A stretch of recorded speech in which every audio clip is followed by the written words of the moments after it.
সবাই কেমন আছো? আজকে অনেকদিন বাদে আবার রান্নার ভিডিও করছি। আর তোমরা সবাই সুস্থ আছো তো? আজকে রান্না হয়ে গেছে, দেখো রান্না হয়ে গেছে। এমনি একটা কুমড়োর তরকারি হয়ে গেছে, কুমড়ো আলুর তরকারি মুড়ি দিয়ে খাবো তাই।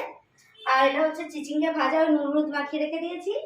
আর এটা হচ্ছে গাঁটি কচু দিয়ে মাছের ঝোল, আলু ভাজা হয়ে গেছে, এই গাঁটি কচুটা ভাজবো। ঠিক আছে, তোমরা সবাই ভালো আছো? আজকে অনেকদিন বাদে দেখা হচ্ছে। কতদিন ধরে মায়ের ভিডিও করছিল আর আজকে আমি ভিডিও করছি।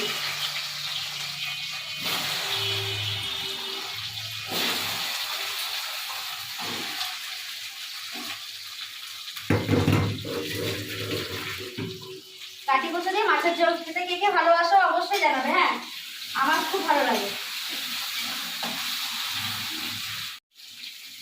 মাও খুব ভালোবাসে গাঠি কচু তরকারি হোক যাই হোক, গাঠি কচুই খুব ভালোবাসে মা। আমরা গাঠি কচু দিয়ে মাছের ঝোল করছি আর চিচিঙ্গা ভাজা। কারণ অমাবাসী পড়ে গেছে না, অমাবাসীতে মা বলেছে যে তেতো খেতে নেই, তারপর হচ্ছে তোমার কি খেতে নেই, শাক পাতা খেতে নেই, ওগুলো খেতে নেই। এই জন্য আজকে তেতো করছি না, চিচিঙ্গা ভাজা করবো আর গাঠি কচু দিয়ে মাছের ঝোল করবো। আর এটা হচ্ছে গুঁড়ালো তরকারিটা। কি সুন্দর গন্ধ বেরিয়েছে। তোমাদের ওখানে বৃষ্টিতে কি করছো? মজা? হ্যাঁ, এই যে সব মাছ ভাজা বসিয়েছি। এই যে মাছ ভাজা হচ্ছে, বসিয়ে দিয়েছি। আর এটা তোমার দেখানো হয়ে গেছে। এই যে চিচিঙ্গা ভাজা, এই যে চিচিঙ্গা ভাজা হয়ে গেছে, কত কমে গেছে। আর মা একটু চাল কুমড়ো করেছিল, সেই চাল কুমড়োটা আগে আছে, অল্প একটুখানি চাল কুমড়ো রয়েছে। আর একটা শশা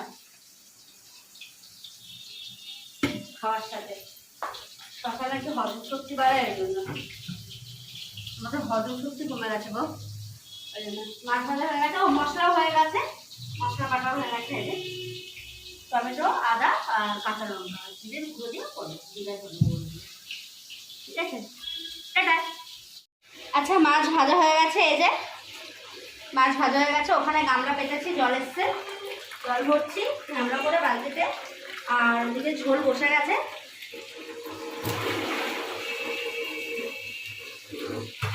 এই যে জল পড়ছে, জলটা ভরে নেব, তারপর বোতলের জল খালি করবো। তোমরা তো জানো কি ডিউটি আমার রোজে রোজ।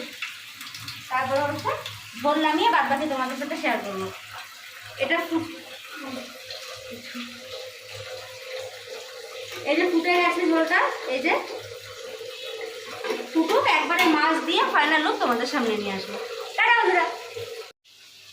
হ্যালো, এই যে দেখো মা বলে সবসময় কম তেলে রান্না কর, কম তেলে রান্না কর। আরে মাছ ভাজতে গেলে তো একটু তেল লাগে, নাহলে আস্তে আস্তে গন্ধ বেরোয় না। আমরা তো পেঁয়াজ রসুন খাই না, না ওই জন্য।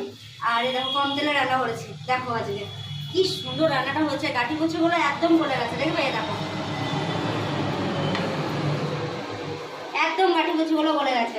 এখন খালি করছি। আর তোমরা সবাই ভালো থাকবে, সুস্থ থাকবে। ঠিক আছে, আমার ভিডিও কেমন লাগে অবশ্যই জানাবে। টাটা। সন্ধেবেলা রথযাত্রার মেলা দেখার জন্য বেরিয়েছিলাম।